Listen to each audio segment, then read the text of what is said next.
Muchas gracias a la organización y a Pedro por invitarnos una vez más a moderar una mesa. Va a ser una mesa que la ventaja que tiene moderar es que todos son muy conocidos, ¿eh? Si os parece, Miguel Ángel, presentamos a los cuatro de manera seguida y luego, al final de todo, hacemos un coloquio con las preguntas, ¿vale? Muy bien, buenos días. Ya estamos con el hándicap del tiempo, así es que encarezco a los compañeros que por favor os ajustéis lo más posible para que la espada de Damocles de quedarnos sin café quede sin efecto y podamos luego hablar entre nosotros. Y gracias, Pedro, por la invitación a esta reunión tan estimulante. Hemos empezado heavy y vamos a continuar heavy con nuevos horizontes. El primer ponente es Pepe López Miranda, de Reina Sofía, conocido por todos, que nos va a hablar sobre evolocumab en pacientes de elevado riesgo sin evento cardiovascular previo, que son los datos del estudio Vesalius previamente publicados. Luego hablará Francisco Javier Carrasco sobre el inclisiran en vida real y el efecto del control sostenido en LDL. Francisco Fuentes Paco nos contará luego novedades de inhibidores del CTP en el control lipídico, de las elecciones de los ensayos clínicos. Y, por último, cerrará la mesa Luis Beltrán con eficacia y seguridad de los inhibidores orales del PCSK9. Pues este año no hay reloj, os tenemos que controlar nosotros. Adelante. El café no lo tomamos dentro. Bueno, pues muchas gracias, Pedro, por hacer posible esta reunión. La verdad es que me pone la primera diapositiva, por favor. Es un placer, es un privilegio para mí, cómo no, estar aquí. Estar aquí, y yo me sumo a lo que decía Lina, y además me sumo pues doblemente. ¿Por qué? Porque esto es posible gracias al tesón que tú le has puesto desde hace muchísimos años, a pesar de todas las adversidades. Y sí que tengo que decir, bueno, esto ya ha cambiado radicalmente. ¿Qué ha pasado aquí? Yo espero que el resto no cambie igual. ¿Está ok? Vale. Bueno, pues, Pedro, enhorabuena. Enhorabuena. Este estudio y esta cohorte es el paradigma de lo que tiene que ser la investigación clínica seria en una enfermedad que es la enfermedad genética más frecuente de la especie humana. Con lo cual, solo mi enhorabuena. Mis felicitaciones y seguir. ¿Por qué? Porque estáis a la vanguardia del conocimiento científico, ya no digo de España, internacional. Tiene que ser un modelo de cómo abordar el avance del conocimiento en una enfermedad tan frecuente y tan prevalente. Que yo hoy día les hable de que realmente, ya no podemos decir, Pedro, que el LDL es un factor de riesgo, no. No. El LDL es un factor etiológico patogénico de enfermedad arteriosclerótica cardiovascular. Es tan patogénico y etiológico, y os pongo un ejemplo, como el neumococo en la neumonía neumocócica, idéntico, con una diferencia, que el LDL está presente durante toda la vida. Mientras que el neumococo lo tratamos, lo erradicamos y eliminamos la causa. Y por consiguiente, si está presente durante toda la vida y el paradigma de ello es la enfermedad arteriosclerótica y sus consecuencias de la hipercolesterolemia familiar, el paradigma de ello es porque los pacientes que tienen una hipercolesterolemia familiar, desgraciadamente, no desde el mismo momento del nacimiento, desde el mismo momento de la concepción, tienen niveles elevados y ya tienen inicio de daño de sus arterias. Por consiguiente, hoy día ya tenemos no evidencias, sino pruebas irrefutables de que si tuviéramos el LDL circulando en las arterias cercano a cero sería lo ideal. Circulando. Me diríais, eso es dañino. Pues miren, ya lo veríamos. Todas las evidencias sugieren que cuanto más bajo, circulando y estando dentro de la célula, que es donde tiene que estar, ejerciendo sus funciones fisiológicas, ahí es donde debemos de llevar. Eso lo reflexionaba Lina, la comisión del Lancet, y para mí ha hecho una reflexión que es clave. Tenemos que dejarnos de tratar las consecuencias del ateroma, que es lo que venimos tratando en la actualidad. Tenemos que dejar de poner todos nuestros esfuerzos en tratar el infarto y la angina. Es importante tratarlo, pero nuestro objetivo debe de ser todo lo contrario, tratar las causas que originan el ateroma. ¿Por qué? Porque eso es la única vía que vamos a conseguir eliminar o redoblar o vencer esta enfermedad. La única vía. Tenemos las herramientas, pongámonos manos a la obra. ¿Por qué? Como decía Pedro, la arteriosclerosis es un continuo. Empieza, y esta enfermedad es el paradigma de ese continuo. Empieza desde el mismo momento de la concepción y empieza generando daño en las arterias. ¿Qué vamos a esperar? ¿A tratarlos cuando ya han desarrollado la manifestación clínica? No. Tenemos que empezar a tratarlos aquí, al inicio, evitando. ¿Qué vamos a empezar a tratar cuando ya está muerto? Porque os recuerdo que esta enfermedad puede que no nos dé una segunda oportunidad. El cáncer puede darla, que es la segunda gran causa de muerte. Esta enfermedad que mata a 1 de cada 3 españoles puede que no nos dé, porque en un 20% no nos da una segunda oportunidad. Por consiguiente, nuestros esfuerzos, que hasta ahora los habíamos centrado aquí, tenemos que adelantarlos. Tenemos que empezar mucho antes. ¿Por qué? Porque tenemos herramientas para hacerlo. Múltiples herramientas. Es tanto como decir, si yo dejo a un heterocigoto, a un paciente con hipercolesterolemia familiar, que sus LDLs actúen acumulándose a lo largo del tiempo, pues sí, lo dejo y fíjense cómo crece la placa. No, hoy día tenemos herramientas para hacer esto, para llevarlo drásticamente al otro lado. Y os voy a demostrar que eso, si lo hacemos precozmente, es mejor, y si lo hacemos intensivamente, es mejor. ¿Por qué? Decía Pedro ayer, y lleva toda la razón del mundo. No vale saber el LDL que una persona tiene en un momento determinado. Es importante, pero eso es una foto. Tenemos que ver toda la película. Y toda la película supone ver qué LDLs ha tenido desde el inicio de su vida a lo largo de toda su vida. ¿Por qué? Porque esa es la película de exposición de LDL a sus arterias. Y eso es lo que hoy día venimos a inferir con carga acumulada de LDL, que es tiempo por niveles de LDL de exposición. Probablemente sea un parámetro mucho más fiable, pero aún así vamos a ver datos que realmente no es lo mismo iniciar un tratamiento antes que iniciarlo después. Iniciar un tratamiento me refiero a corregir los niveles de LDL. Ya veréis que cuanto antes mejor, porque al fin y al cabo lo que se trata es de llevar a estos pacientes aquí, a tener una expectativa de vida normal, igual que la población general. Hace 30 años, decía Pedro, y lo digo yo porque a mí me ocurría lo mismo, cuando yo me sentaba en el año 90, 80 y tantos, delante de un paciente con hipercolesterol, yo no tenía herramientas terapéuticas que ofrecerle, es que no tenía. Es que solo tenía resinas, que estaban malísimas. Las que teníamos en aquella época estaban malísimas, pero malísimas. Les dábamos herramientas para enmascararlas, les decíamos truquillos, las tomas, las preparas el día de antes, las metes en la nevera, les dices, pero ¿y eso qué eficacia? 20-30%. Hoy día tenemos herramientas, una barbaridad. Ya me gustaría a mí, cuando yo empecé esto hace 30 y tantos años, haber tenido las herramientas que tenemos ahora. porque las consecuencias hubieran sido completamente distintas.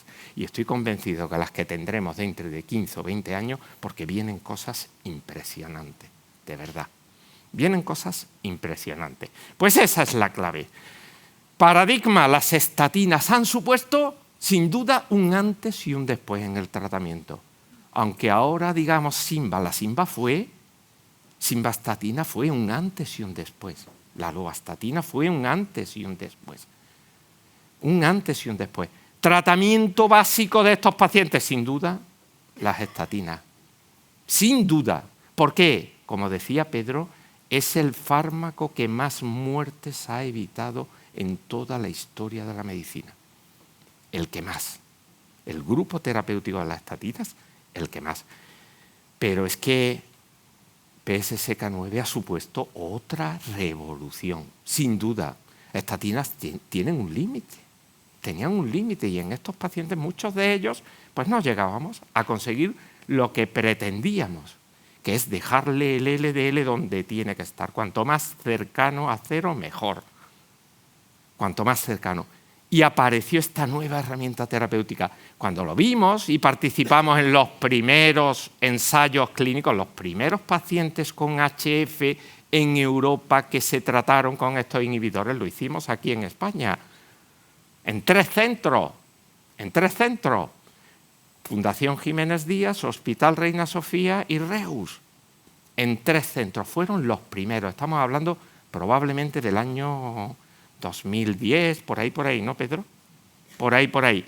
Y los resultados que ello ha conllevado, yo no os voy a decir nada del estudio Fourier, cómo ha condicionado drásticamente el reducir el LDL de forma intensiva en más de un 65% en solo 2 años y medio, 2 años y 4 meses, reducción de eventos cardiovasculares mayores, especialmente en sus grupos de alto riesgo. Es lógico. ¿Por qué? Porque la reducción del riesgo absoluto es mayor, mucho mayor. Tanto en todos los subgrupos de alto riesgo, la reducción del riesgo absoluto, por consiguiente, el riesgo relativo, mucho mayor y mucho más beneficio. Pero no solo eso, el tiempo es oro. Y eso nos lo ha demostrado el Fourier-Ole. ¿Qué nos ha demostrado? Clarísimamente. Fijaros, hasta aquí no sabíamos que era beneficioso. Estudio Fourier. Aquí se levanta el ciego del estudio Fourier y a todos los pacientes a los que recibían placebo, que no habían tenido reducción de LDL, porque en aquella época no sabíamos, teníamos que demostrar que era beneficioso, se tratan y a partir de aquí todos niveles de LDL cercanos a 30, que serían ideales. Cercanos a 30. ¿Y qué consecuencias tiene eso? Pues que aquellos que empezaron tarde siguen teniendo más eventos que los que empezaron. Cuanto antes empecemos, mejor. En resumidas cuentas, el tiempo que perdamos no se recupera. Lina y yo a veces me planteo, hablamos mucho de riesgo residual. Gran parte de ese riesgo residual, ¿sabes de qué viene? De lo que no hemos hecho atrás. De lo que no hemos hecho atrás. Viene de otros factores que no controlamos, sin duda, pero gran parte viene de lo que deberíamos de haber hecho y no hemos hecho. Reducción de todos los eventos primarios, pero lo más importante, fijaros, reducción de muertes por cualquier causa y muertes cardiovasculares en un 23%, es decir, brutal. Estudio Fourier y Odyssey en pacientes que ya han tenido un evento. No tengo que esperar aquí, porque si espero aquí, mal. Vamos a ver qué ocurre antes. En pacientes de alto riesgo, desgraciadamente las compañías pues van a aquello que teóricamente tiene más riesgo y tiene mayor probabilidad de que salga positivo. Es lógico. Es coherente, pero tenemos que seguir dando pasos. Y pasos uno detrás de otro. ¿Dónde? En el estudio Vesalius. enfermos que tienen arteriosclerosis documentada o tienen una diabetes de alto riesgo, es decir, no han tenido manifestación clínica todavía, estadio previo, de ese continuum cardiovascular, muchos de los infartos están ahí, de los que se producen. La gran mayoría de los pacientes con infarto, desgraciadamente, se producen en pacientes en los que tipificamos como riesgo intermedio. Como riesgo intermedio. Cuantitativamente. ¿Quiere decir que te dan más riesgo? No, pero cuantitativamente, como son más, ahí es donde se produce. ¿Y qué hizo? Pues aleatorizar a tratar intensivamente ese grupo de enfermos. Ya tienen enfermedad arteriosclerótica documentada a nivel coronario, a nivel cerebral o a nivel periférico o de alto riesgo o pacientes con diabetes de alto riesgo, pero todavía no han tenido ningún evento previo, ideal. Y se aleatorizan a tratamiento con evolocumab o con placebo. 1-1, sin infarto previo, pero, cuidado, estatinas, como bien decía previo, tratamiento de base de estos enfermos. Optimizado en el tratamiento de estatinas y otras terapias no estatínicas, con LDLs por encima de 90. En resumidas cuentas, eso que les cuento ahí. ¿Y qué características? Pues fijaros, un 50% eran diabéticos, un 67% tenían enfermedad arteriosclerótica documentada, Pedro, 43% mujeres. Primer gran ensayo clínico donde se meten un número de mujeres de forma muy importante. ¿De acuerdo? ¿Y qué LDL tenían basal? Fijaros, 122 de LDL, tratados intensivamente con estatinas, con ezetimibe, con lo que se consideraba que deberían de llevar estos pacientes en tratamiento. ¿Qué efectos lipídicos tuvo? Pues fijaros, reducción del 55%, pero mirad lo que hizo el placebo, que es importante. Bajó también. Es decir, a mí me gusta decir que en este estudio el placebo es un placebo dopado. ¿En qué sentido? Quiero decir, placebo dopado porque ahora veréis que estos no se quedaron quietos, conocían las evidencias y aumentaron su intensidad de tratamiento de fármacos hipolipemiantes. Pues aún así, ahora veréis qué resultados, pero reducción 55%. ¿Y qué consecuencias tuvo eso? Fijaros que el aumento en el placebo de terapias estatínicas y sobre todo de inhibidores de PSSK9, 3 o 4 veces más que en el grupo tratado, placebo dopado. Por eso baja el LDL, lo cual es coherente. La evidencia científica va progresando y se va aplicando. Y como era terapia que consideraba el paciente, el médico, pues se va aumentando. ¿Y qué consecuencia? Reducción del 25% del MACE compuesto de 3 componentes o cercano al 20% de 4 componentes. Y de todos los tipos de eventos, de todos, algo absolutamente consistente. Lo más importante, fijaros, reducción del 36% de la probabilidad de tener un primer evento. Y fijaros qué ocurrió con la mortalidad cardiovascular, reducción del 21% o reducción del 20% de morirse por cualquier causa. Es decir, pasamos de una probabilidad de morirse por cualquier causa del 9,7% al 7,9%, casi un 2% de reducción de morirnos por cualquier causa si tratamos intensivamente reduciendo el LDL antes de que nos dé un episodio cardiovascular. Siempre tenemos que poner en la balanza el beneficio que obtengo y el perjuicio que origino. ¿Origino efectos secundarios? Ninguno. Fijaros, igual que placebo. Igual, que esa es la gran ventaja que tienen cuando yo veo los tratamientos frente al cáncer, muy potentes, muy importantes porque aumentan la supervivencia, pero ¿a costa de qué? De un perjuicio en la calidad de vida brutal de los pacientes. En esto no. En esto el único efecto secundario que tienen estos pacientes es que se mueren menos. Ese es el único efecto secundario. En todos los subgrupos, algo sistemático.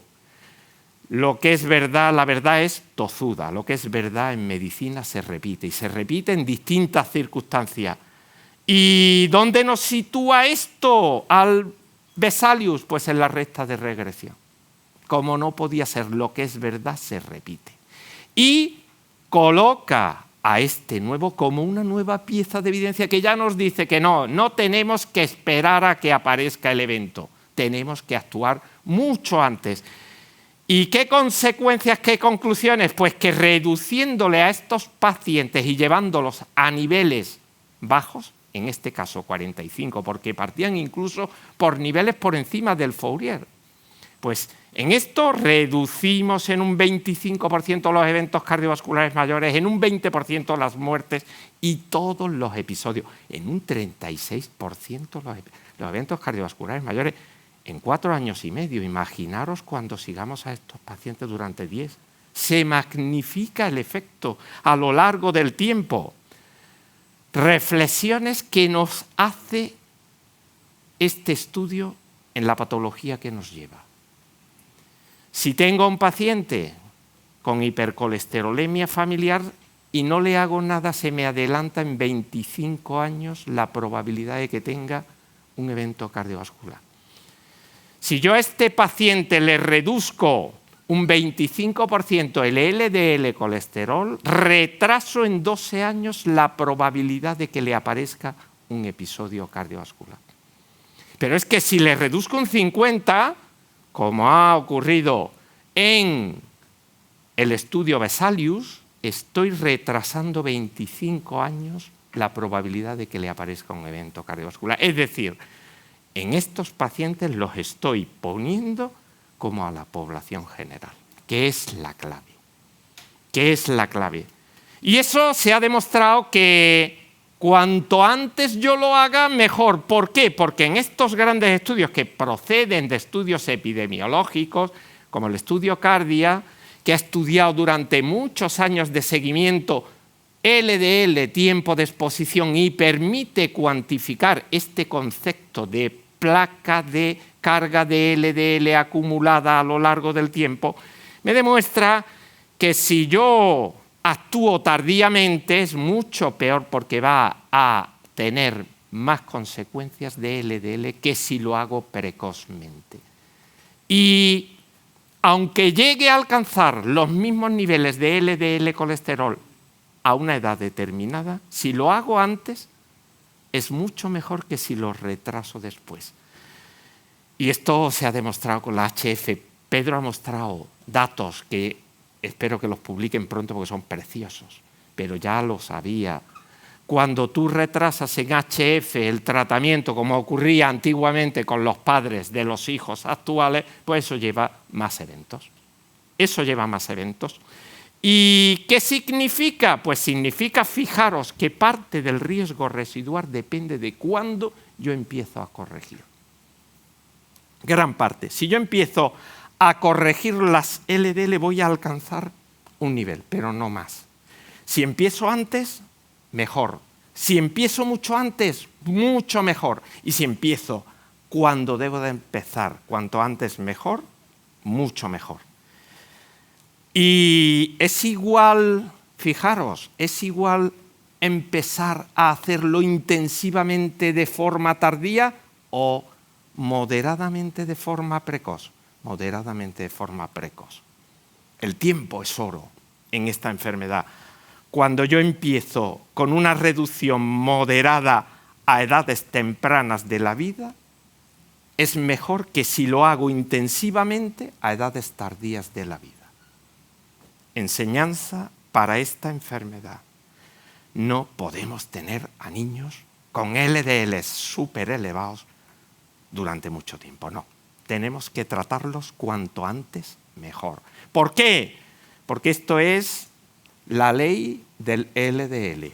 Cuanto más bajo, mejor. Cuanto antes alcancemos los niveles óptimos, mejor, porque el tiempo es oro.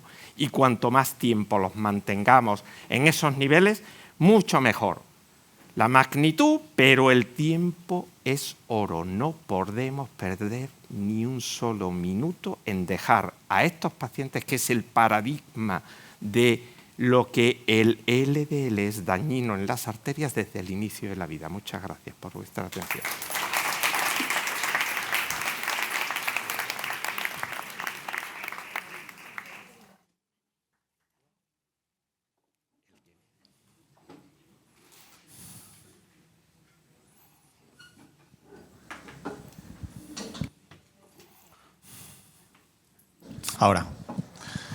Ahora Francisco Javier Carrasco, de la Unidad Metabólica del Juan Ramón Jiménez de Huelva, nos hablará del inclisiran en el control sostenido de LDL en la práctica clínica. Adelante.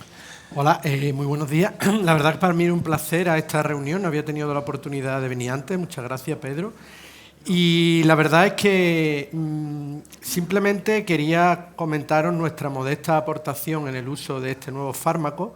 Para poneros en contexto, nuestro hospital es un hospital de unas 600 camas, más unos 50 camas en un edificio que tenemos colindante que es para pacientes crónicos, y un hospital que está muy sometido a bastante presión asistencial, con lo cual los datos que tenemos es un poco la realidad misma en un sitio donde hay recursos limitados, con lo cual creo que puede ser interesante para ver cómo esto funciona en la realidad, con los problemas del día a día, ¿no? Porque los ensayos están muy bien y en los grandes centros está muy bien, pero cuando bajamos a la realidad de gran parte de la asistencia sanitaria, pues tenemos todos estos problemas. Bueno, estos son mis conflictos de intereses. He trabajado con varias empresas y sobre todo ahora estoy trabajando bastante con Novartis, participando en este estudio que seguro que algunos de vosotros también trabajáis. Bueno, aunque todos sabéis el mecanismo, un poco para introducir un poquito este tema, pues recordar a todos que el inclisiran es un ARN de interferencia y que está dirigido para la síntesis, para controlar la síntesis de la PCSK9, y esto pues consigue una reducción sobre todo rápida y mantenida del LDL. Como todos sabemos, la PCSK9 pues, se une al receptor y evita, lo que hace es que impide un poco el reciclaje en la membrana y al inhibirse, pues por eso hay mayor capacidad de reciclaje de receptores y a su vez reducción del LDL. Bueno, pues prácticamente inclisiran lo que hace es reducir el LDL inhibiendo la síntesis hepática de la PCSK9 mediante esta interferencia. Ese es un mecanismo que ya lo hemos utilizado se utiliza en otros ámbitos. En mi centro hay mucha experiencia en amiloidosis por transtirretina, porque tenemos una zona endémica y utilizamos otros fármacos que hacen lo mismo con la transtirretina. Bueno, nosotros empezamos a trabajar con estos pacientes. Tenemos 73 pacientes aprobados, aunque solo hemos tratado 72, porque curiosamente la primera paciente que esto siempre lo cuento porque me parece una curiosidad, como estábamos más cerca de lo que pasó en COVID, se habló mucho de las vacunas de la RNA y como todos sabéis, la gente empezó a decir que esta era la vacuna del colesterol, pues decía que eso no se lo ponía, ¿vale? Y actualmente tenemos 61 pacientes que ya tenemos datos a más de 3 meses, y tenemos 42 pacientes que tenemos datos a más de 9 meses, ¿vale? Situando en esta situación, nosotros, pues claro, la diferencia con cohortes, digamos, de cardiología o de neurología, donde el 100% de pacientes tendrán enfermedad cardiovascular establecida, pues nosotros sí que tenemos muchos pacientes, casi la mitad en prevención primaria, muchos de ellos son HF, porque es la manera de acceder al fármaco, o sin teniendo el test negativo tienen scores altos o son poligénicos, y la verdad es que trabajamos mucho con nuestra unidad de farmacia y nos suelen financiar con relativa facilidad estos fármacos por todos los datos que hemos comentado, por supuesto cumpliendo LDL por encima de 100, pero incluso pacientes que tienen LDL por debajo de 100 si demostramos que tienen más riesgo añadido, y ahí nos ha ayudado mucho la lipo-A, cuando pacientes tienen una lipo-A elevada además, pues entonces ellos hacen un juego matemático donde los pacientes se beneficiarían. Por ejemplo, bajar un LDL de 90, bajarlo a 60 tendría el mismo impacto que alguien que tiene la LPA normal y tiene 115 y bajarlo a 90, para un poco entendernos. Y nos lo aprueban. Un poco en esta situación eso lo hemos trabajado. Entonces tenemos 72 pacientes con una primera dosis, 61 pacientes con la segunda dosis puesto, 42 pacientes con 3 dosis y 25 pacientes con 4 dosis. Hay un paciente que no se administró la tercera dosis porque hizo un episodio de fibrilación auricular paroxística que yo creo que no tenía nada que ver con el fármaco, pero se asustó y estamos en vías de... ha perdido, digamos, la cadena del tiempo, pero estamos intentando convencerla de que por más bibliografía que le hemos dado, en principio se ha quedado ahí. Una curiosidad. Bueno, las características basadas en nuestros pacientes, tiene una edad media de 58 pacientes, de 58 años, y curiosamente el 55% son mujeres, un poco lo que se está comentando aquí, todos los pacientes de HF y esta patología, hay más mujeres y nuestra cohorte tiene más mujeres, con lo cual bastante útil.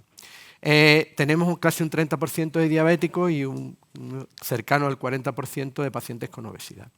La mitad de la cohorte tiene enfermedad cardiovascular, no solo el IAM y el ictus típico que todos conocemos, nosotros trabajamos también con oftalmología, tenemos pacientes con trombosis retiniana que la consideramos, trombosis arteriales, las consideramos como también un evento cardiovascular, que como debe ser, y también entra en el ESO, y pacientes con enfermedad arterial periférica. Y hasta muchos pacientes con enfermedad arteriosclerótica subclínica. La tasa de insuficiencia renal no es bajita y esta sería la cohorte de lo que podríamos llamar hipercolesterolemia familiar, o las manejamos igual. Tenemos casi 15 pacientes con T genético positivo y luego con scores altos. La mayoría tienen más de 6 puntos, luego el T ha sido negativo, todos empezaron un LDL más de 190, muchísimas veces más de 190, aunque muchos de los que nos llegaron a nosotros ya el LDL estaba más bajito, porque claro, los pacientes se tratan con estatina, vienen tratados y bueno, algunos sí que tenían un LDL disparado, pero otros ya más controlados. Y en general tenían más de 6 puntos, pero sí que es verdad que había algunos con 5 puntos que al final también, o bien porque tenían la LPA elevada o porque eran diabéticos, por otras cosas, conseguimos la financiación. Bueno, esa es la realidad, nosotros trabajamos para intentar ayudar a los pacientes y eso es lo que sale, ¿no? Que no está, esto no es un protocolo que tú estás predispuesto en un estudio antes y luego decides quién trata y no trata. Vamos trabajando al día a día, ¿vale? Bueno, la mitad estaban con estatina concomitante, pasa lo mismo. Los pacientes que son intolerantes a la estatina, como es más difícil que alcancen el objetivo terapéutico, es más sencillo que te financien los fármacos. O sea, aquí en la realidad, como en los ensayos clínicos, como tú tratas a todos, pues el tratamiento es mayor, pero aquí, como estamos determinados por un nivel de LDL y otras cosas, si los que toleran tratan dosis alta de estatina con ezetimiba, etcétera, pues se alcanzan más a los objetivos de financiación que no son los objetivos clínicos, ¿no? Pero se entiende, ¿no? Que por eso en la realidad pasa esto. Y hasta 30 pacientes con bempedoico y hubo 14 pacientes con switch de inhibidores PCSK4. La verdad es que al principio 4 pacientes nos lo pidieron por problemas logísticos y bueno, no aceptó farmacia. Uno tuvo una reacción alérgica importante y los otros 9 porque no terminaban de conseguir objetivos, no conseguían objetivos y un poco por probar otras cosas. Algunos de esos consiguió objetivo al principio, pero luego al final ha sido un poco similar, o sea que sustancialmente no ha cambiado demasiado. Bueno, estos son el tratamiento de aquellos pacientes que de todos los que tenemos datos a 3 meses, que son 61 pacientes. El colesterol basal era 225 y a los 3 meses, 3 meses y medio, más o menos, hubo una reducción ahí importante del colesterol a 154, 31%. Y el LDL, que es lo que es en esto, pues de una media de 143, ya digo que había muchos pacientes con casi 200, 220, había algunos, pero había otros que estaban en 100 o incluso en 90 y tanto con LPA elevada, conseguimos una reducción del 47%, ¿vale? El HDL no se movió como es el esto y correspondía, pues como es lógico, tanto el no HDL como la ApoB con reducciones en torno al 40%, como vemos ahí. Cuando analizamos la cohorte, la serie más grande de 42 pacientes ya con datos a más de 9 meses, al principio, después del tercer pinchazo, pues hacíamos a lo mejor la analítica un poco después, luego lo hemos protocolizado, que los pacientes el mismo día que se hace la administración de la dosis de los 9 meses, pues de la tercera dosis, le sacamos la analítica ese mismo día. Por eso hay datos de 9 meses, 10 meses, 11 meses o un año, más o menos.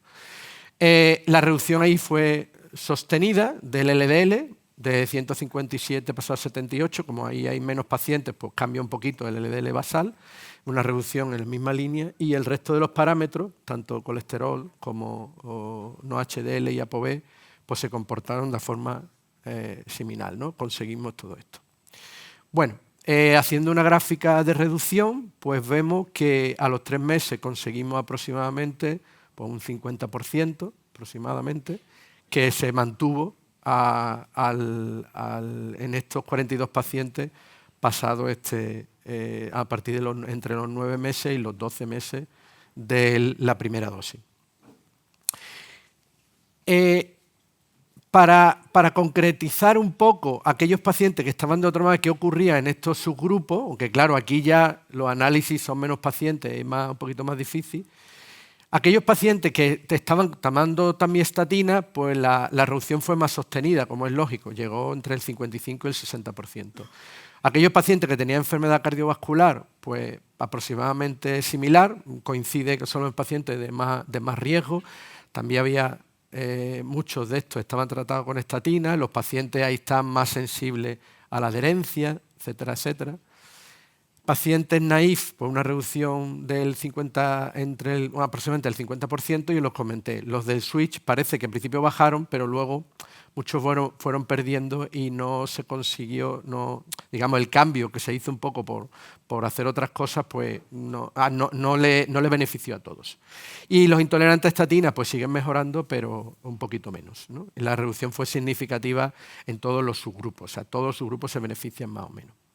Bueno, y si nos centramos en estos pacientes que tenían tanto test genético positivo o un score elevado, pues ahí conseguimos una reducción del LDL pues de entre el 40 y el 45% acorde con eso. O sea, estamos haciéndolo, tenemos pacientes bastante jóvenes, tenemos pacientes de 20 años, de 30 años, un poco estamos ayudando un poco lo que ha comentado aquí el profesor López Miranda, de que estamos intentándolo haciendo bien y bueno, pues me voy un poco más contento porque parece que estamos haciendo un poquito de medicina de valor, ¿vale? Bueno, resumiendo, a los 3 meses, pues sobre todo los que tomaban estatinas, pues un 50%, un poquito menos los que no tomaban estatinas, no se consiguió tanto. Esto es la parte de hipercolesterolemia familiar con ese matiz, que solo la mitad tienen test genético. Algunos de los otros, pues sí, probablemente lo sea. Hay algunos que tienen 8 puntos porque venían con un LDL de 260. Pero hay otros que lo típico, que te dice el test genético que no puede caracterizarlo, pero que la cosa va por ahí. Y sobre todo 55, pues casi un 60% conseguimos de pacientes. Aquí están sobre todo pegando aquellos de enfermedad cardiovascular establecida. Y si poníamos un TERTIN de 70, pues en torno al 60-65% de los que tomaban estatina, en general 50%. Un poco lo que dicen los datos. En general fue muy bien tolerado y está acabando. Solo hubo una reacción alérgica cutánea. La misma persona que tuvo la reacción alérgica a los inhibidores PCSK9 la tuvo también con esto, pero fue menor y al final no pérdida, se trató con corticoides y eso y ha seguido tolerando. Y el episodio de fibrilación auricular, que ha sido la única dosis que de momento hemos perdido. La adherencia del 99%, solo hemos perdido uno de momento, con muy buena satisfacción. Y estas mis conclusiones, que esto es acorde, es eficaz, es seguro en vida real y que te hace una reducción en torno a 60% o 50% en función de las situaciones. Y nada, esta es mi pequeña aportación. La verdad que tenemos bastante experiencia y creo que esto pues, es acorde a lo que dicen los ensayos clínicos, pero en el batiburrillo de la realidad, del paciente que se lo olvida, del otro que no se lo toma, las pastillas, y esto se asegura mucho la la adherencia, ¿no? Que lo hacemos en el hospital de día, llamamos a los pacientes, le sacamos la analítica el mismo día que se pincha y la verdad es que al tenerlo así muy protocolizado los resultados están bien. Y nada, muchas gracias y espero que...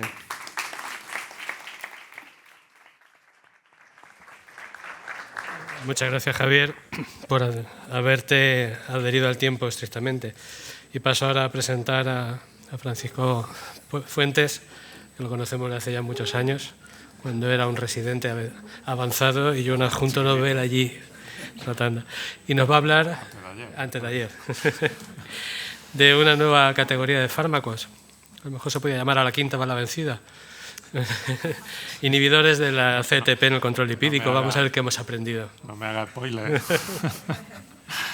Bueno, mientras pone la presentación, pues quería agradecer, como no podía ser de otra manera, como siempre, a Pedro por invitarme un año más a participar en este simposio.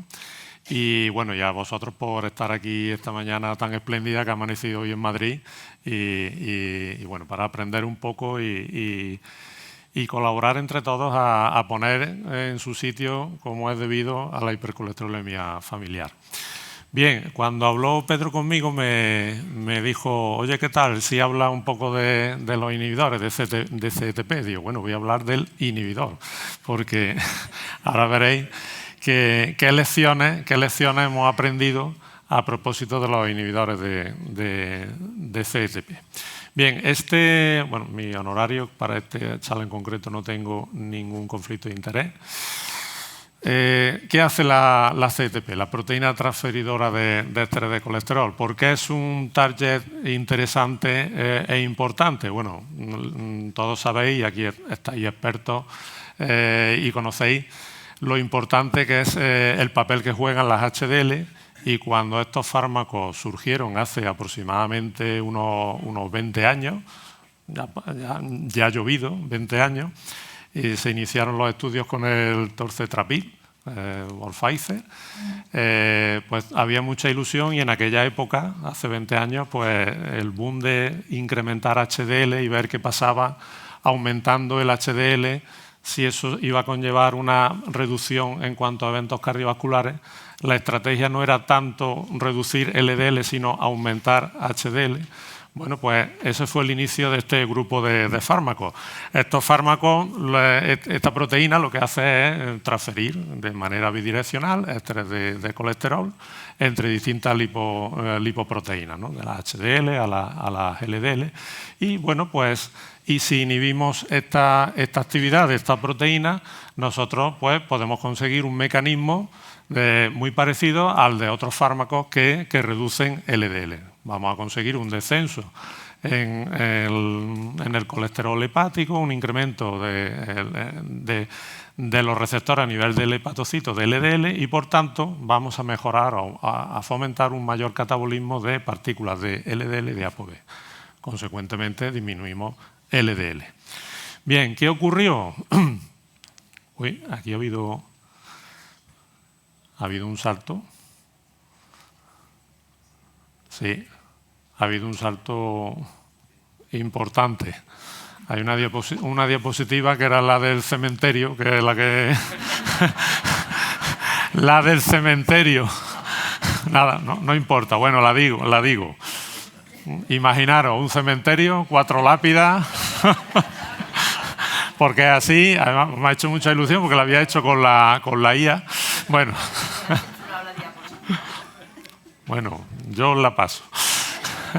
Donde la primera lápida del cementerio pues era el torcetrapib, que fracasó en su intento, un fármaco que tú estás desarrollando para disminuir riesgo cardiovascular, aumentando HDL y reduciendo un poquito LDL, pues lo que hizo fue promover mayor riesgo cardiovascular y un incremento importante de los niveles de presión arterial. Obviamente, pues no podía seguir adelante, con lo cual el torcetrapib se torció.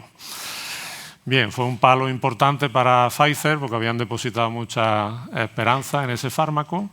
Luego vinieron el dalcetrapib, Vino también el Evacetrapib con el Accelerate, que tuvimos ocasión promovido por Lille, tuvimos nosotros ocasión de participar. Y ese se paró el desarrollo clínico por falta de eficacia. Y en última instancia el Anacetrapib, que lo promovía MSD, que sí demostró reducción, pero tardaron bastante tiempo, de forma más prolongada de lo previsto, reducción importante de un 9%, pero de LDL y de eventos, pero a costa de el fármaco tenía un problema, que por su lipofilia tenía una especial afinidad por el tejido adiposo y permanecía en tejido adiposo hasta donde yo, porque también participamos en ese ensayo, cerca de 3 años. O sea, 3 años después de haber tomado la última dosis del fármaco, todavía se detectaba en tejido adiposo, con lo cual el desarrollo clínico también se fue al traste. Esto estamos hablando de hace 20 años para acá, y ahora cuando hace 4 años creo que fue, contactan con nosotros para proponernos participar en el Blueprint y con un inhibidor de la CETP. Digo, un inhibidor de la CETP, pero si esto lo enterramos hace ya un tiempo, ¿no? Que esto es diferente. Bueno, pues es tan diferente y ahora veréis el porqué. Y el principal protagonista es Obicetrapib. ¿Qué hace diferente Obicetrapib de los anteriores? Obicetrapib, pues, por suerte, y de momento lleva un desarrollo clínico bastante prometedor y con unos resultados, como ahora veréis, muy prometedores, y que yo creo que van a tener mucha aplicabilidad en la HF y en algunas formas severas de HF, porque su mecanismo es independiente del receptor de LDL. O sea que yo creo que yo tengo depositar mucha esperanza en este fármaco. Se utiliza, inhibe el ACTP de una manera muy fina. Prácticamente la actividad de esta proteína la inhibe en un 99%. Reduce con 10 miligramos al día, se toma por vía oral, una única dosis, una única presentación. Reduce de manera sostenida y contundente el LDL, como ahora veremos, también sube el HDL. Y lo que lo diferencia de sus antecesores fundamentalmente es la polaridad que tiene, que es mucho más polar sobre la proteína que los anteriores y menos lipofílico, como se ve aquí. No se deposita prácticamente nada en tejido adiposo y no tiene ninguno de los efectos deleterios que las otras moléculas sí habían desarrollado desde el punto de vista cardiovascular. No sube para nada ni altera para nada las cifras de tensión arterial, por ejemplo. En los ensayos y los datos preclínicos, como digo, prácticamente el 97-98% de la actividad de esta proteína se queda inhibida con una dosis de 10 miligramos al día. Se han testado otras dosis, la de 5 y la de 25, pero los ensayos se están promoviendo con la dosis de 10 miligramos al día. Y los datos de los estudios iniciales en fase 1 y en fase 2, que los tenéis aquí, en resumidas cuentas, lo que vienen a decir que la reducción de LDL es sustancial y sostenida, llegando a una media de aproximadamente un 45% de reducción de LDL. Muy recientemente se publican los datos del Blueprint, hace nada, en Nature Medicine, el 27 de febrero, se publicó online. Nosotros participamos en este ensayo con algunos pacientes heterocigotos. Y el objetivo de este ensayo, lo que se planteó es, en hipercolesterolemia familiar, valorar la eficacia, seguridad y tolerabilidad de Obicetrapib en pacientes con hipercolesterolemia familiar que tenían un control subóptimo de los niveles de LDL. Este era el diseño del estudio. Fueron 354 pacientes, heterocigotos todos, heterocigotos con criterios clínicos, confirmación genética, que estuvieran en tratamiento máximo tolerado y polipemiante en combinación, que no estuvieran adecuadamente controlados según los objetivos que nos marcan las guías, que tanto le gustan a Pedro. Tenían el LDL por encima de 70 y los triglicéridos por debajo de 40. El objetivo principal era valorar los niveles de LDL a los 84 días y a los 365 días, y también los cambios en otros parámetros lipídicos en los que me voy a parar un poquito más porque considero que son muy interesantes, que van más allá del LDL. Los datos demográficos basales, pues veis, y quiero destacar que en este caso el porcentaje de representación femenina pues, fue muy superior al de los hombres, 55%, por fin, uno de los primeros ensayos que representa adecuada y convenientemente a las mujeres. El porcentaje también quiero que vean aquí que está bastante bien macheado, prácticamente un 90% estaban recibiendo estatinas y casi el 80% de alta intensidad, y también está bastante bien representado, a diferencia de otros ensayos, el ezetimibe, más de la mitad recibían ezetimibe, y un porcentaje no deleznable también inhibidor de PCSK9, que también hay que tener en cuenta que en la rama de placebo había algunos más recibiendo inhibidores que en la rama de obicetrapia. El LDL del que partían a nivel basal y los otros parámetros lipídicos, la LPA, también aquí 34, 35 placebo y 46 el grupo de obicetrapia, y los primeros datos de reducción porcentual del LDL en los distintos puntos. El objetivo principal inicial era los 84 días y evaluar a los 365 días como objetivo secundario. Ahí tenéis los datos entre un 35 y un 40% de reducción sostenida de LDL colesterol. ¿Esto qué conllevaba? Pues que un mayor porcentaje de pacientes que estaban recibiendo obicetrapia, además de su terapia hipolipemiante máxima en combinación adicional, alcanzaran o lograran en una mayor proporción los objetivos terapéuticos. Pero datos también mucho más interesantes, bajo mi punto de vista, es que ocurría con otras fracciones lipídicas, como el colesterol no HDL, como es la ApoB, donde conseguían también reducciones casi del 40% a medio y largo plazo en el caso del no HDL.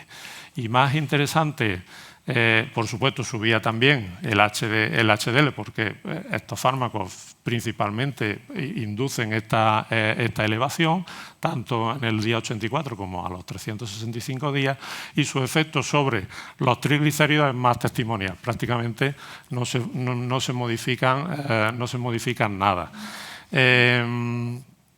¿Qué ocurría con las partículas? Y aquí es donde me quería parar. Es interesante que el global de partículas del LDL bajaba un 52%, pero las que más bajaban eran las partículas pequeñas, las pequeñas y densas, que son las más proaterogénicas. Entonces, yo considero que un efecto bastante interesante de esta nueva molécula, que aporta algo que va más allá de lo que es la cuantificación del LDL en sí.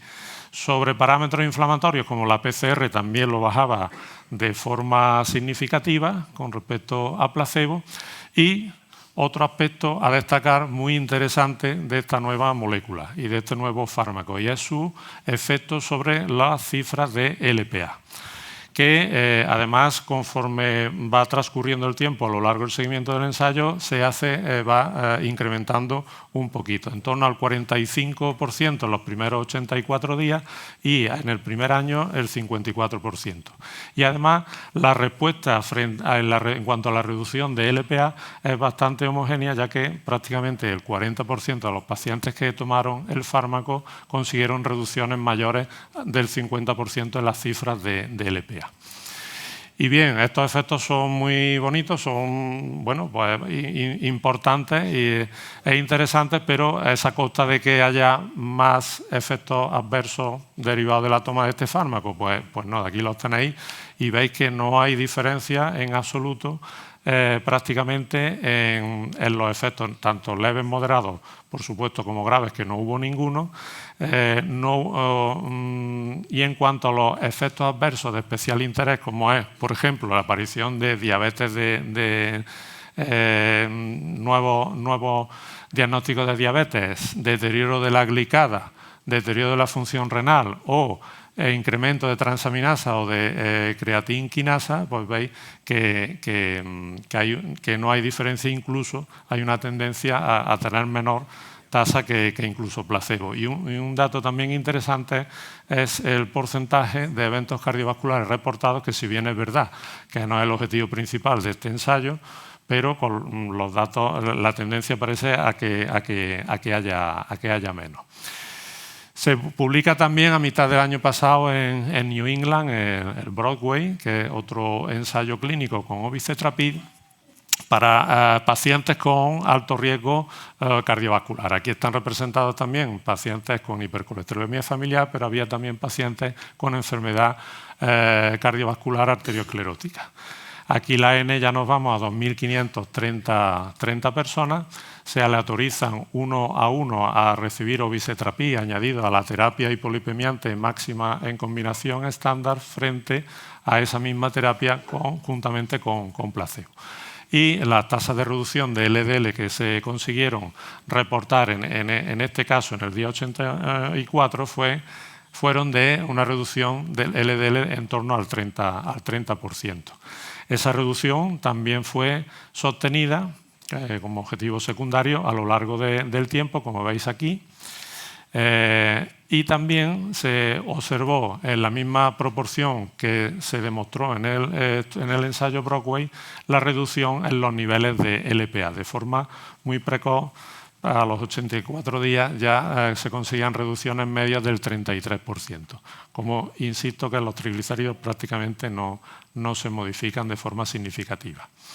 Bien, aunque no es el objetivo de este estudio analizar los MACE, pero sí se hace un seguimiento como evento adverso mayor cardiovascular y en este caso, pues también aquí arriba tenéis los datos de MACE en relación al Broadway únicamente y aquí el combinado del Broadway y del Brooklyn, donde, bueno, pues parece ser que hay una tendencia, no se puede, a que haya menos eventos cardiovasculares. Y haciendo una extrapolación de estos datos de eventos cardiovasculares en ambos ensayos, pues se puede ver cómo a partir del día 200 pues se va de seguimiento, se van separando las curvas y esto nos puede permitir o sugerir estimar si colocamos esos datos en la curva de regresión de los trialistas que se puede aventurar una reducción de MACE de en torno a un 21%. Pero bueno, para contestar a esa interrogante están en desarrollo estudios específicos como es esto que voy a comentar ahora, simplemente para anunciar que están en desarrollo, que es el PREVAIL. El PREVAIL es el ensayo clínico grande de obicetrapib que pretende demostrar precisamente esto, que con esta nueva estrategia de tratamiento podemos conseguir reducir la enfermedad cardiovascular. Finalizará a finales de este año, principios del que viene y, sin lugar a dudas, yo estoy convencido que vendrá también a confirmarnos esta teoría y esta tesis. Hay otros estudios en marcha centrados, como es el REMBRANDT, en una estrategia en cuanto a evaluación de la placa coronaria y de la inflamación en combinación con ezetimibe, en combinación dosificada con ezetimibe y pruebas de imagen con angioTAC coronario y también, como no podía ser de otra manera, ante los datos iniciales de reducción del LPA, también se va a analizar en concreto qué ocurre cuando planteamos como objetivo principal analizar LPA y el papel que obicetrapib puede jugar conjuntamente con otras estrategias terapéuticas como los inhibidores de PCSK9 en la reducción de LPA.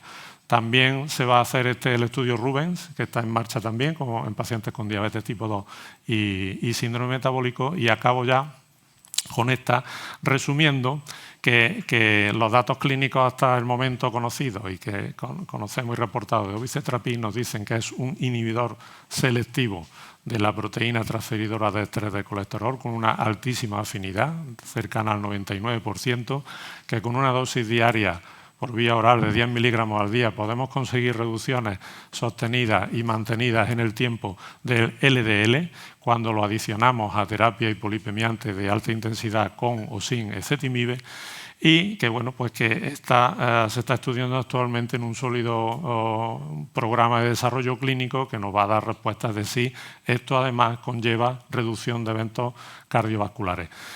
Yo insisto, yo tengo mucha ilusión y muchas expectativas depositadas en este fármaco, porque, si queréis lo podemos comentar después en la discusión, por su mecanismo independiente del receptor de LDL, ya es que estoy viendo a qué pacientes que veo habitualmente en la consulta podrían obtener un mayor beneficio, y en algunas formas más severas de HF en combinación con otras terapias probablemente juegue un papel muy interesante. Y nada más, muchas gracias por vuestra atención.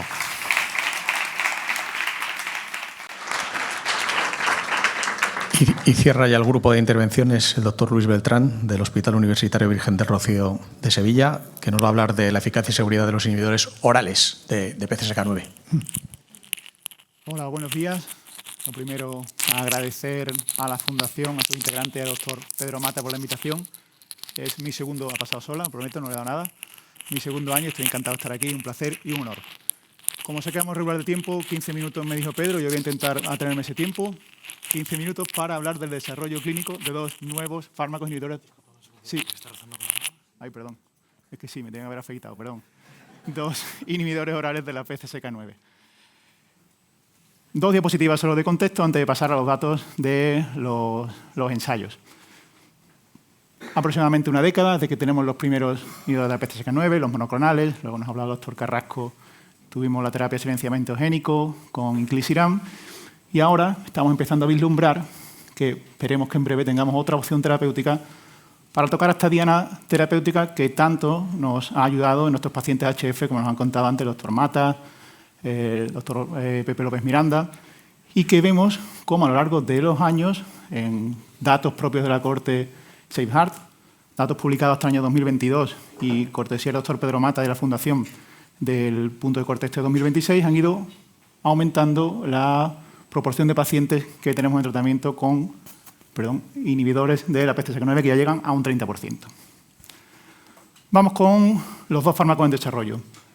Tenemos por un lado el licitide, está un pelín más avanzado en el desarrollo clínico, ya tenemos resultados de ensayos fase 3, desarrollado por MSD, y el segundo sería la Aruprostat, desarrollado por AstraZeneca, y que está un pelín más atrás en el desarrollo clínico con resultados por el momento hasta fase 2. Empezamos con el licitide, fármaco que tenemos por el momento resultados de fase 2 que está completada, y los dos primeros ensayos en fase 3. Especialmente nos interesa aquí en este simposio de HF pues, un estudio específico diseñado y realizado en pacientes con hipercolesterolemia, que ahora les contaré, y otro más centrado en pacientes de riesgo cardiovascular alto y hipercolesterolemia poligénica, podemos decir. ¿Qué es el licitide? El licitide es un péptido macrocíclico. Péptido que tiene una disposición espacial, que es como un anillo, por eso lo de cíclico, y que tiene una especial afinidad por la PCSK9, se une al dominio donde interacciona PCSK9 con receptor LDL, lo bloquea. Tiene una afinidad muy parecida a los monoclonales, con la ventaja de que se puede tomar por boca porque es estable en tubo digestivo y se absorbe bien por tubo digestivo. Y aquí dos matices. Debe tomarse sin alimentos, debe tomarse en ayunas y esperar al menos 30 minutos antes de ingerir alimentos, y necesita, acompañando al licitide, un potenciador de la absorción que se llama caprato de sodio, un ácido graso que permite que se una la unión entre los enterocitos y se absorba mejor. La administración es una vez al día, 20 miligramos, que es la dosis que en los ensayos fase 2 avanzó. Vamos con los dos estudios, sobre todo nos pararemos un poquito más aquí en el Coral Reef HF. Son pacientes HF, se parece mucho al diseño que nos contaba Paco de obicetrapib.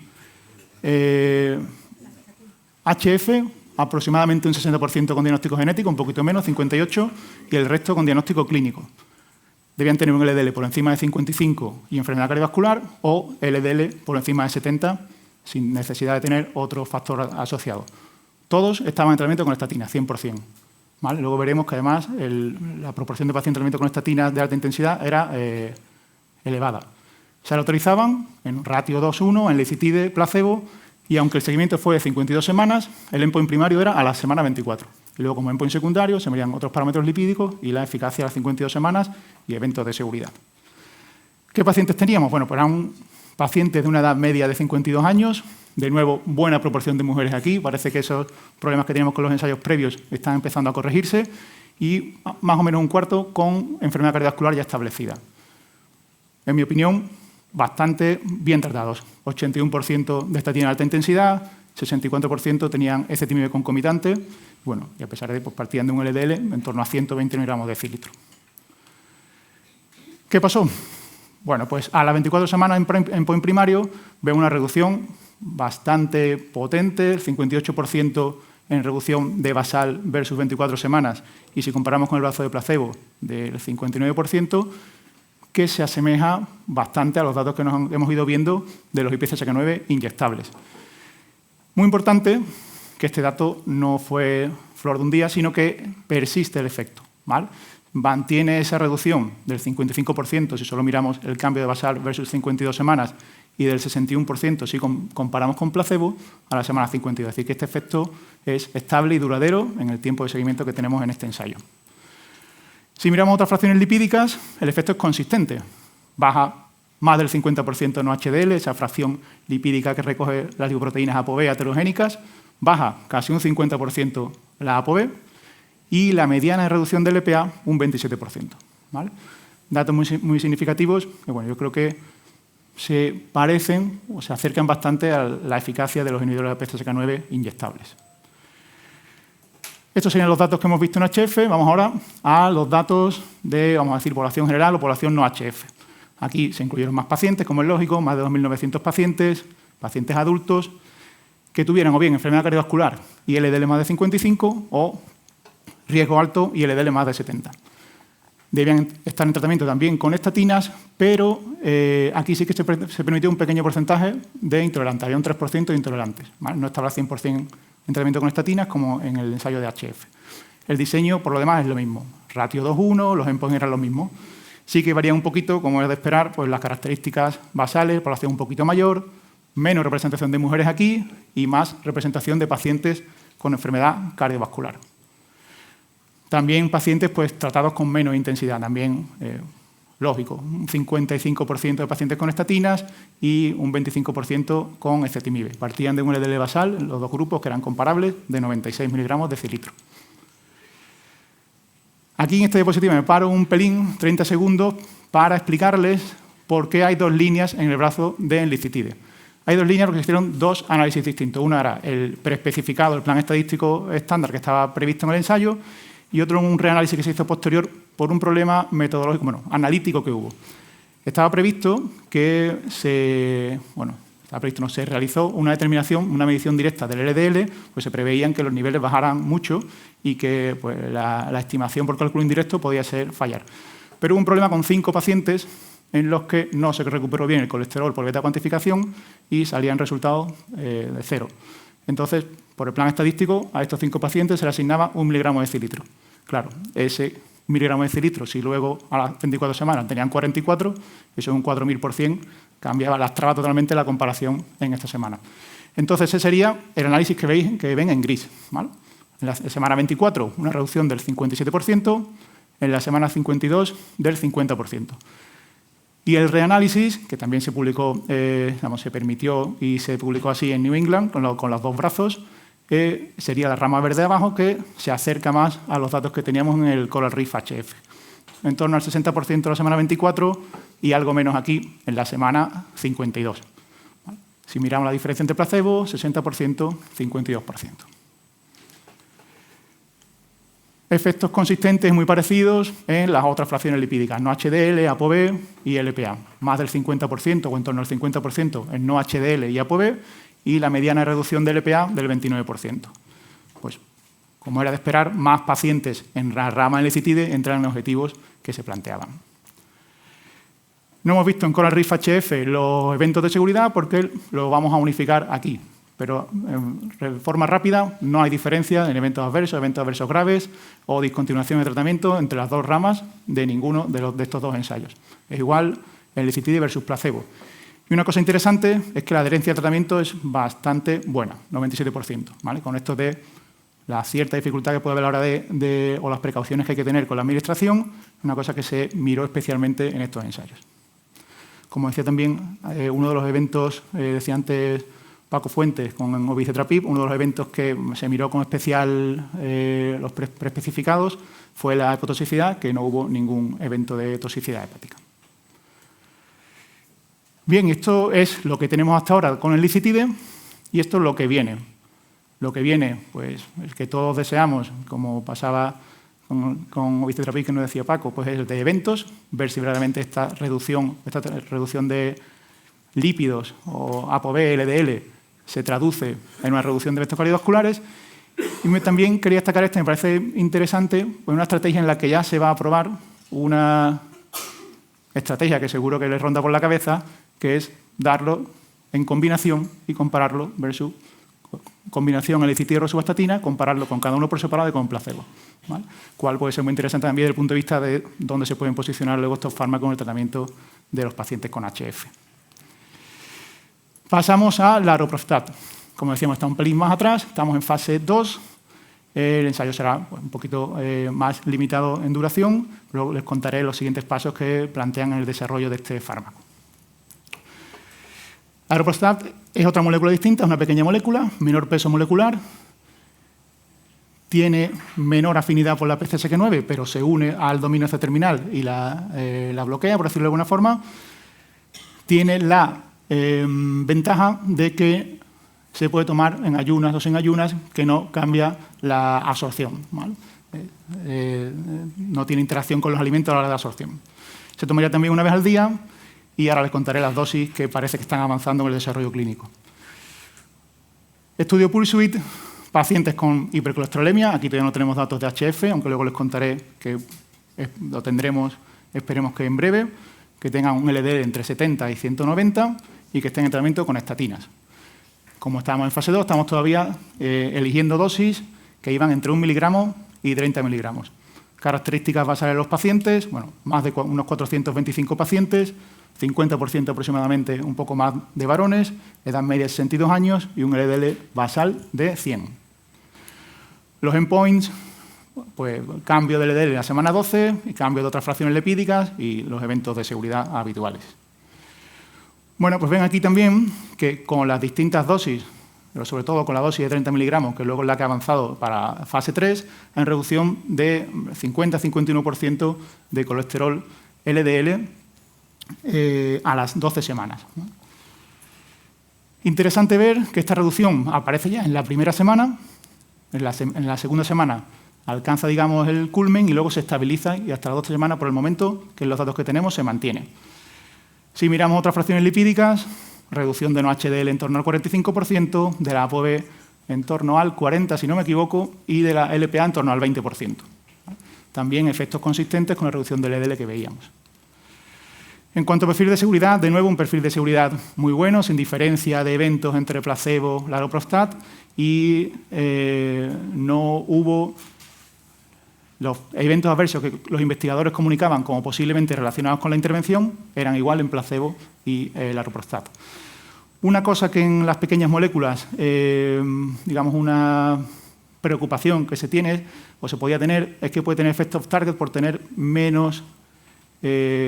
una menor especificidad en la unión con la molécula objetivo.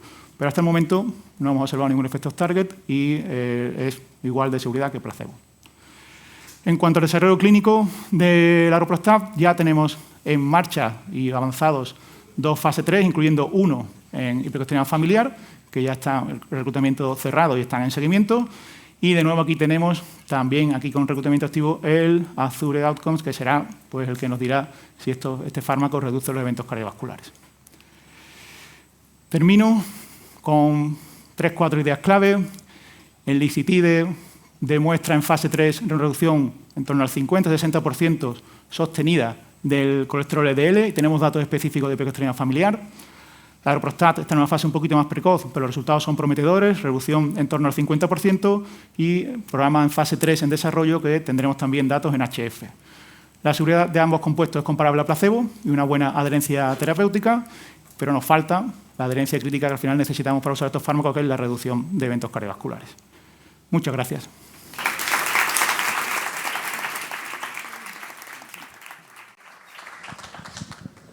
Muchas gracias a todos. Bien, si queréis salir aquí delante, yo mientras se anima el público le querría hacer una pregunta a Paco, que ya más o menos la ha deslizado la respuesta. En espera del del espaldarazo que den los estudios sobre outcome cardiovascular. ¿Qué tipo de pacientes crees tú que se va a beneficiar del obicetrapib? Es decir, ¿qué nos va a aportar el fármaco con respecto a lo que tenemos? Hombre, con los datos que ya están publicados del Brooklyn y del Broadway, indudablemente pacientes HF, eso sin discusión. Y, insisto, su mecanismo de acción independiente del receptor de LDL pues es bastante atractivo, puesto que en combinación con estatina, con ezetimibe, que además también se está desarrollando y se va a comercializar una presentación en combinación a dosis fija con ezetimibe y obicetrapib, con una reducción bastante interesante, y añadido también inhibidores de PCSK9. Yo creo que está claro que una de las poblaciones dianas van a ser la HF, y HF incluso severa. Por ejemplo, pacientes homocigotos, que ayer en la mesa de ayer, por el mecanismo de acción independiente de receptor de LDL, en combinación con estatina, con ezetimibe, con inhibidores, con lomitapida o vinacumab, yo creo que el futuro, y además a corto plazo, porque el desarrollo clínico está muy avanzado, va a ser muy positivo para este tipo de pacientes. Para pacientes en prevención secundaria, pues también viene una herramienta terapéutica más, con un mecanismo de acción complementario a los que ya tenemos, que sin lugar a dudas pues va a tener su sitio indiscutiblemente. Es un comentario no científico. Es curioso que todos los speakers son andaluces. No, nos está diciendo una cosa. No. Que la facilidad para usar fármacos que bajan los lípidos en Andalucía no se encuentra en otras regiones, no se encuentra en Cataluña. La facilidad del uso hace que los expertos tengan más experiencia y más posibilidades del uso de los fármacos. Por eso es muy curioso cuando he visto a los 4. Aquí digo, bueno, esto muy bien, muy bien. Bueno, en Cataluña tienen muchos problemas para los PCSK9 inhibidores, los monoclonales. Sí. Bueno, los inclisiran. Bueno, eso no está en las guías. Pedro. Pero bueno, que es muy bueno y muy favorable. Pero Lina, no solo no solo para los inhibidores. En Cataluña, desgraciadamente, no sé qué ocurre. Efectivamente, no sé qué ocurre, que realmente es todo ponerle trabas a la evidencia científica, porque hay más evidencia científica detrás de reducir LDL que la que tenemos. Y hay múltiples. Empezasteis después, es tremendo, pero desgraciadamente hemos hecho una encuesta para ver cómo se comportaban en todas las unidades de lípidos, y es que la variabilidad en cuanto a la prescripción ya no solo afecta a las comunidades, afecta hasta dentro de las comunidades hospitales distintos. Hospitales distintos, es decir, estamos generando inequidades, lo cual es preocupante, ¿eh? Y es preocupante en algo que salva vidas. Que ya no estamos hablando que salva vidas. Es preocupante. ¿Hay alguna pregunta más? Ay, perdón. Muchas gracias. Algo parecido a Lina, pero como paciente quería primero resolver una duda y después comentarte una cosa, Lina. Sobre los inhibidores orales. Claro, ahora mismo los monoclonales nos lo ponemos pues una vez cada 15 días, una vez al mes, y ya avanza Leqvio, por ejemplo, aquí a 6 meses y tal. Bueno, la cuestión es que al ser oral sería diario, ¿no? Sí. O sea, que sería como la misma dosis que ahora te pones con la inyección distribuida en la vía oral a diario. O sea, que eso que puede estar muy bien y para algún tipo de paciente puede ser cómodo, para otros menos. O sea, entiendo que el abanico quedaría abierto para el paciente y, lógicamente, con el criterio médico. pero creo que todo tiene sus pros y sus contras y que al final consiste en que vamos a tener un elenco de fármacos inmenso, afortunadamente, porque eso lleva a la medicina personalizada, creo, ¿no? Cada vez más. Entonces, mi duda era esa, si es a diario, y entiendo que la misma dosis, pero distribuida diariamente, Sí, el cómputo global del mes. Así es como dices, Ana, es uno al día, un comprimido al día con la dosis de cada fármaco. Y esto además yo lo hablamos con Pedro un poco, que no lo metí en la presentación para dejarlo justo para la discusión y no alargarme mucho. Yo creo que aquí, bueno, cada uno tendrá su opinión, pero hay como distintos enfoques que a lo mejor pueden tener un target, aparte de pues, ampliar el abanico y a cada uno darle lo que necesita. Es verdad, una cosa que hay que considerar, que lo hablamos con Pedro, es que la estatina, la mayor parte de los pacientes lo toman. Si a esa estatina le metes otro fármaco en un mismo comprimido, ese comprimido ya te lo tomas. Con lo cual, a lo mejor te evitas la inyección. Es verdad que la inyección es súper cómoda y la comodidad de la dosis trimestral, semestral, yo creo que difícilmente es superable por una medicación oral. Pero es verdad que si conseguimos si la industria consigue desarrollar una monopíldora con varios fármacos que solo tomemos una vez al día y nos olvidemos. Claro, si al parece final estamos ¿no? condicionados a la Eso pastilla por la noche, o sea, Eso a la estatina, o sea, que no estaría nada mal. Sí, Lina, sí. con respecto a lo que dices de Andalucía, nosotros tenemos un acceso a los monoclonales grandísimo y además a diferentes moléculas, por lo tanto es muy positivo. Pero hay un problema, o sea, la comunidad autónoma como tal, muy bien. Hay problemas y esto se consigue eludir estos obstáculos con mucho trabajo interno, mucha conciencia de los profesionales sanitarios, a los cuales yo le tengo que dar siempre las gracias porque son ellos los que van abriendo la veda y van convenciendo a sus directivos y también a su vez políticamente. Pero en Andalucía yo diría que hay algo mucho mejor que incluso eso para el acceso a los monoclonales y es el fármaco hospitalario. O sea, a nosotros lo recibimos en nuestra farmacia, en la que nosotros decidamos, no el hospital. Hay hospitales que están muy reticentes y hay otros hospitales que han participado desde el principio. Eso fue una medida en el COVID, que ya a los pacientes nos dio una calidad tremenda.